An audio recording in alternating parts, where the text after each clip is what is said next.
2020년도 이제 다 지나가고 마지막 12월 달이 되었습니다. 한 해 동안을 이렇게 돌아보면서 하나님께서 정말 많이 이렇게 역사해 주셨고 또 하나님께서 크신 은혜를 이렇게 베풀어 주셨다라는 것을 이렇게 느끼게 됩니다. 오늘은 열왕기상 22장 41절로부터 50절까지의 말씀을 가지고 하나님의 평가라는 제목으로 이렇게 말씀을 선포하도록 하겠습니다. 사람을 평가한다라는 거, 이거는 참 어렵고 힘든 일인 것 같습니다. 왜냐하면은 각각 사람마다 가지고 있는 생각이 이렇게 다르기 때문에 그 평가하는 기준도 이렇게 다 다르다라는 것입니다. 그렇다면 하나님께서는 우리를 도대체 어떻게 평가하시겠는가? 또 우리는 하나님의 그 종된, 하나님의 자녀된 우리들은 도대체 어떤 평가에 의해서, 어떤 기준에 의해서 살아가야 되는가, 우리가 생각해 보아야 할 문제라고 생각이 됩니다. 오늘 말씀을 보게 되면은 여호사밧이라는 왕이 등장을 하게 되고, 또 아합이라는 왕이 등장을 하게 되는데, 이 왕들에 대해서 하나님의 평가가 각각 극과 극으로 이렇게 나누어지게 됩니다. 하나님께서 여호사밧에 대해서 이렇게 평가하실 때 이렇게 얘기합니다. 사실 여호사밧은 별 볼 일 없는 그런 왕이었다라는 것이죠. 그러나 역대하 20장 32절에 보게 되면 하나님이 보시기에 정직하게 행했다라고 이렇게 성경은 기록을 하고 있습니다. 여러분, 그 당시에 그 북이스라엘과 남유다 사이가 별로 좋지 않았다라는 것이죠. 전쟁도 일어났었고, 또 남유다 왕들을 끌고 가기도 하고, 그래서 이 두 나라 사이의 관계가 너무나도 이렇게 복잡하게 얽혀 있었다라고 성경은 기록을 하고 있습니다. 그럼에도 불구하고 여호사밧이 치리했던 그때는 나라가 좀 평탄했다라고 성경은 기록을 하고 있습니다. 이때 아합 왕하고 여호사밧 왕이 서로 이제 친하게 지내고 서로 화친하고 아주 잘 지낼 때였다라는 것이죠. 이게 잘 지낼 때, 이때 한 스토리를 이 성경에 이제 성경 마지막 장에 이제 기록을 하고 있는 것이죠. 48절에 이렇게 기록을 하고 있습니다. 여호사밧이 다시스의 선박을 제조하고 오빌로 금을 구하려 보내려 하였더니 그 배가 에시온 게벨에서 파선하였으므로 가지 못하게 되매. 그러니까 오빌이라는 곳으로 금을 구하러 이렇게 배를 보냈는데 결국은 가지 못했다라는 것이죠. 어떻게 보면 참 되게 생뚱맞는 그런 이야기가 지금 여기 성경에 이게 삽입이 되어 있다라는 것입니다. 역사적인 내용, 열왕기서는 역사서니까 역사적인 내용들을 이렇게 쭉 기록하면 될 터인데, 그 역사 내용들을 기록하다가 갑자기 그 생뚱맞는 그 에피소드 하나를 거기다 이제 딱 성경에다가 이제 집어넣게 된다라는 거죠. 이 사건은요 별로 중요한 사건도 아니고, 또 갑자기 이렇게 툭 튀어나온 사건이고 아주 생뚱맞은 그런 사건인데 여기 쏙 담겨져 있었다라는 겁니다. 남유다는 이제 전쟁을 치르면서 경제적으로도 굉장히 어려운 상황이었다라고 그래요. 근데 그런 상황 중에서 이제 아주 이 나라의 무역이라는 것이 굉장히 이게 중요하는데, 나라 살림을 위해서, 나라가 살기 위해서 무역이 굉장히 중요했었는데, 이 무역을 위해서 오빌이라는 곳으로 금을 구하러 이제 보냈다라는 겁니다. 근데 문제는 이제 보냈긴 했는데 배가 중간에 그 에시온 게벨이라는 곳에서 배가 이제 파선하는 사건이 일어나게 되었다라는 것입니다. 여호사밧이 이 사건을 갖다가 이제 바라보면서 이 사건에 대해서 도대체 어떻게 생각을 했나? 여호사밧은 이거는 하나님께서 막으신 것이다. 우리는 금을 구하러 가고 금을 구해서 나라 이렇게 잘 살게 되는 게 그게 우리가 원하는 거였었지만, 에시온 게벨에서 배가 파선하는 거, 오빌로 가지 못하고 파선하게 된 거, 이거는 하나님이 막으신 것이다. 원래 우리 뜻대로라면 가서 금 구해가지고 와가지고 이렇게 해야 되는데 이거 분명히 하나님 막으신 것이다. 여호사밧이 그렇게 생각을 했다라는 거예요. 그래서 나중에 이제 그 아합의 아들이 이제 왕이 돼서 그 아합의 아들 왕이 여호사밧에게 다시 가자고 얘기를 합니다. 그 종들을 보내서 우리가 오빌로 다시 가가지고 금을 구하러 갔다 오십시다 이렇게 얘기했을 때 여호사밧이 아주 단호하게 또 거절을 합니다. 안 된다. 그건 하나님 막으신 거니까 안 된다라고 단호하게 얘기를 합니다. 그리고 난 다음에 그 사건이 이제 끝나고 난 다음에 이제 50절에서 이제 이렇게 설명을 하고 있죠. 여호사밧이 그의 조상들과 함께 잠에 그의 조상 다윗 성에 그의 조상들과 함께 장사되고 그의 아들 여호람이 대신하여 왕이 되느니라. 지금 여호사밧이 어떻게 이렇게 죽은 후에 어떻게 되었나라는 그 내용을 갖다 기록을 하고 있는 것이죠. 어떻게 보면 남유다 왕들에게 있어서 지금 이 50절에서 말씀하고 있는 이 모습이 가장 영광스러운 모습이 아닌가, 그런 생각을 이렇게 해보게 됩니다. 그러니까 이 유다 왕들의 삶이 올바랐을 때, 하나님이 보시기에 정말 이렇게 괜찮았을 때, 그때의 모습이 바로 이 50절의 모습, 다윗 왕의 묘실에 장사되었다라는 것으로 표현되고 있다라는 것이죠. 하나님께서 인정하시는 왕, 하나님께서 잘했다라고 하는 그 왕이라면 정말 하나님과 마음이 합한 그 다윗이 장사되었던 그 묘실에 함께 장사되는 것, 그것은 이 사람의 삶이, 이 왕의 삶이 얼마나 아름다웠었고 얼마나 하나님께 인정받았었는지에 대해서 잘 설명하고 있는 그런 표현이라고 생각이 됩니다. 이 50절에 이 말씀이, 이 평가가, 하나님의 평가가 있는데, 바로 이 전에 이제 중간 사회에 금 구하러 갔다가 에시온게벨에서 배가 파손돼서 이제 가지 못했다라는 그 내용을 갑자기 그 내용을 끼워 넣으면서 하나님께서 간접적으로 우리에게 하시는 말씀이 있다라는 것입니다. 오늘 이 말씀을 이제 같이 나누고자 하는 거죠. 그것은 무엇이냐면 여호사밧에게 이 뭔가 한 가지가 있었다는 거예요. 여호사밧에 뭐가 있었냐면은 하나님의 임재 가운데 하나님께서 나를 막으실 때 멈춰설 수 있는 것, 여호사밧에게 그게 있었다는 겁니다. 하나님이 하라고 했을 때 하는 거, 하나님이 멈추라고 했을 때 멈추는 거, 여호사밧에게 그게 있었다는 거예요. 하나님이 그거 보시고 여호사밧을 다윗 왕의 묘실에 함께 장사될 수 있도록 인정해 주셨다는 것입니다. 여러분, 아무리 좋은 차가 있어도, 아무리 빠른 차가 있어도 그것을 제어하는 능력, 브레이크가 뭐 고장이 나거나 그게 없으면은 그거는 아무리 빨리 달려도 그거는 죽음으로 가는 것밖에는 되지 않는다라는 것이죠. 제가 뉴저지에 있을 때 그 1번 고속도로를 타고, 1번 고속도로가 플로리다 동부 맨 밑에서부터 카나다까지 쭉 올라가는, 연결되어 있는 그런 긴 고속도로인데, 제가 이제 뉴저지 중부에서부터 시작해서 카나다까지 이제 고속도로를 타고 쭉 올라가는 거예요. 8시간을 이제 운전을 해서 올라가는데, 그러니까 뭐 차들이 속도는 뭐 120km 이게 그 속도 제한이 있지만 뭐 저도 한 150km 이렇게 막 밟아서 부지런히 올라가는 거예요. 8시간을 운전을 해야 되니까.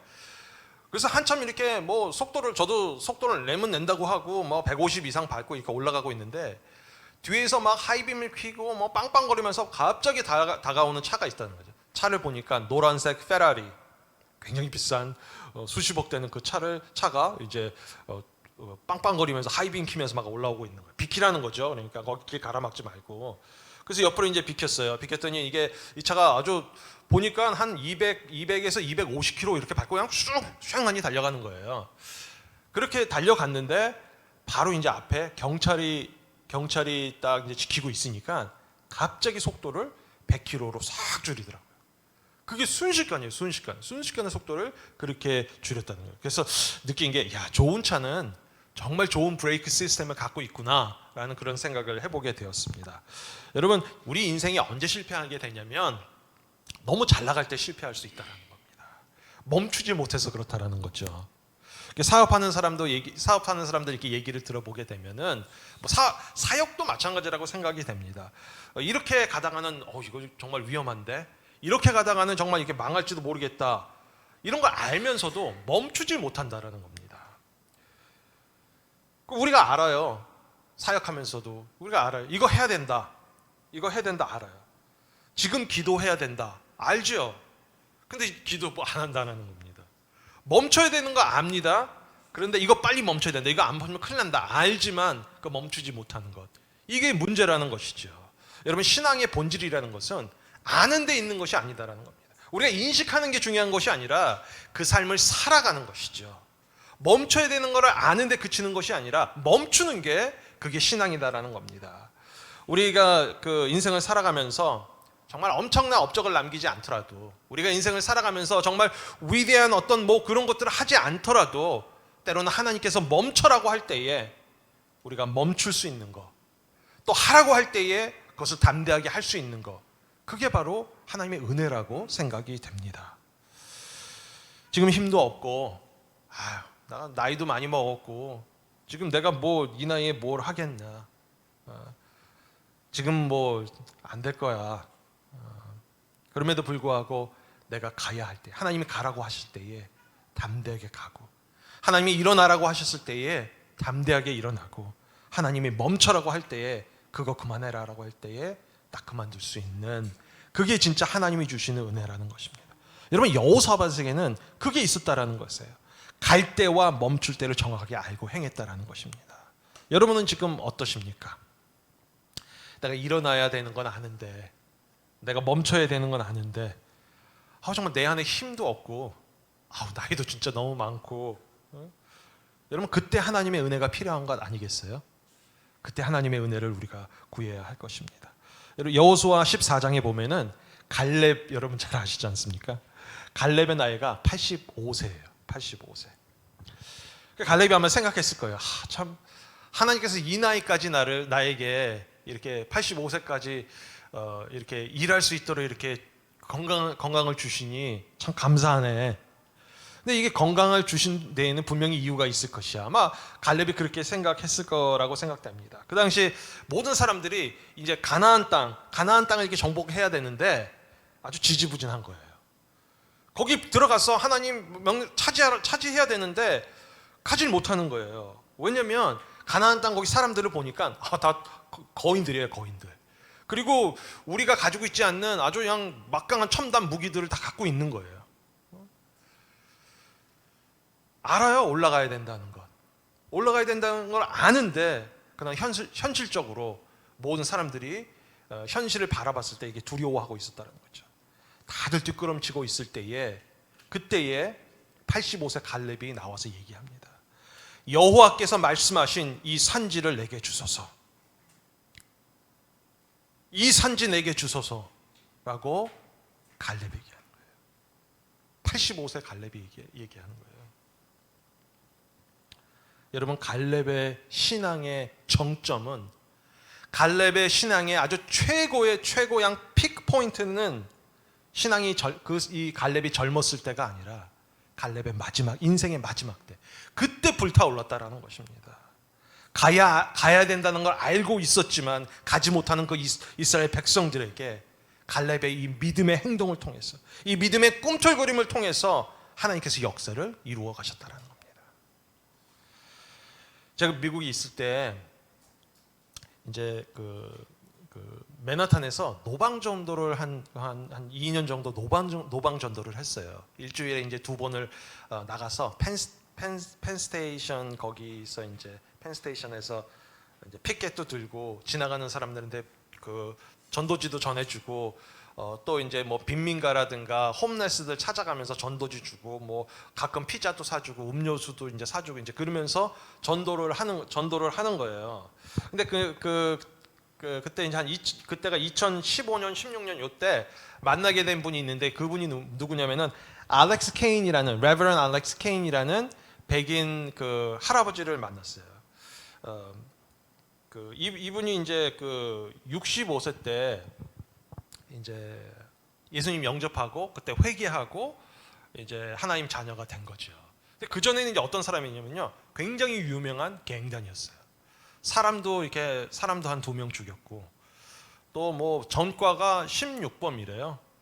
그리고 그 아주 너무나도 험한 그런 삶을 사신 그런 분이에요. 근데 예수님 그 복음이 이분에게 이제 들어가게 되면서 삶이 바뀌게 된 거죠. 새로운 삶을 살게 된 거예요. 이분이 정말 진심으로 회개하고 65세 때 내가 남은 생을 정말 하나님을 위해서 회개하는 마음으로 살아야겠다. 이분이 이렇게 결심을 하신 거예요. 알렉스 케인, 레버런 알렉스 케인. 그리고는 이제 70세에 하나님도 콜링을 받은 거예요. 70세 콜링을 받으신 거예요. 내가 더 본격적으로 사역을 하기 위해서 주의 종이 되어야겠다. 하나님 그렇게 부르시는구나. 그래서 70세에 신학교를 들어갑니다. 유니온 신학교를 이제 맨하탄에 유니온 신학교를 이제 들어가서 거기서 10년을 신학교 공부를 하셨어요. 그리고는 83세에 안수를 받으셨어요. 83세에. 그럼 83세에 안수 받으셔가지고는 그분이 뭐를 하셨냐면은 맨하탄에 갱들을 찾아갔어요. 목숨 걸고 찾아가는 거예요. 차이나타운에 있는 차이나 갱들, 브루클린에 있는 흑인 갱들, 브롱스에 있는 갱들, 이런 갱들을 찾아다니면서 그들에게 복음을 전하는 거예요. 나도 갱이었다. 두목이었었다. 나도 이렇게 많은 범죄를 저질렀다. 그러나 잘못됐다는 걸 알았다. 이거보다 더 좋은 일, 더 행복하게 사는 길이 있다. 그래가지고 복음 전하는 일을 했어요. 창녀들에게 복음을 전하고 노숙자들에게, 홈레스들에게 이제 복음을 전하는 그런 일들을 했어요. 정말 수많은 사람들이 이분을 통해서 하나님께로 돌아왔습니다. 이분이 이제 93세에 이제 하나님의 부르심을 받고 이제 소천하시게 되었는데, 어떻게 소천하시게 됐냐면은 겨울에 노숙자랑 참 이분에게 복음을 전하려고 그렇게 해도 이분이 받아들일랑 말랑 그렇게 하다라는 거예요. 그래서 이 마음속에 이런 생각이 들었대요. 내가 오늘 이 사람과 함께 자면서 내 따뜻한 체온을 나눠주면서 이분에게 복음을 전해야겠다. 이런 마음을 갖고 그 겨울에 이제 그 노숙자 옆에서 이렇게 잠을 잤다는 거예요. 나이가 연세가 있으시다 보니까 93세신데 나이가 있으시다 보니까 이제 그 추운 겨울에 밖에서 이제 이렇게 주무시다가 거기서 이제 소천하시게 된 거예요. 거기서 이제 소천하시게 됐어요. 그것을 통해서 이 같이 옆에 있었던 그 홈레스가 이제 경찰에 신고하고 이렇게 됐는데, 이것을 통해서 이 마지막 이 노숙자가 하나님께로 돌아오는 역사가 일어나게 된 거예요. 그래서 이분은 이제 짐을 정리하는데, 이분이 다 재산을 보니까, 재산이라는 것은 은행에 27불이 있었대요. 27불 은행 계좌에 27불이 있었고, 그 자녀들이 이렇게 조금씩 보내주는, 매달 조금씩 보내는 그게 이제 전부였다라는 거예요. 재산은. 그리고 양복 한 벌, 겨울 옷 자켓 한 벌, 여름 옷 티셔츠 3장, 성경책 세면도구, 이게 이분의 전 재산이었다라고 합니다. 그러니까 뭐 정리할 것도 없었다라는 거예요. 여러분, 이분은 하나님이 가라고 하셨을 때에 갈 수 있었던, 그 길을 갈 수 있었던 믿음의 행동이 있었다는 거죠. 갈렙처럼요. 여러분, 우리 모두는요, 이제 언젠가 주님 앞에 설 것입니다. 분명히 하나님 앞에 설 것이에요. 그때 우리 생각이나 우리의 평가가 아니라 하나님의 평가대로 우리를 하나님께서 평가하실 거예요. 그 주님 앞에 설 때까지, 그 하나님의 평가를 받을 때까지 우리가 정말 그 하나님께서 하라고 하시는 거 하고, 하나님께서 하지 말라는 거, 멈추라는 거 멈추고, 담대히 멈추고, 그래서 하나님께서 잘했다 칭찬받는 하나님의 신실한 종들 다 될 수 있게 되기를 주님의 이름으로 축원합니다. 기도하겠습니다.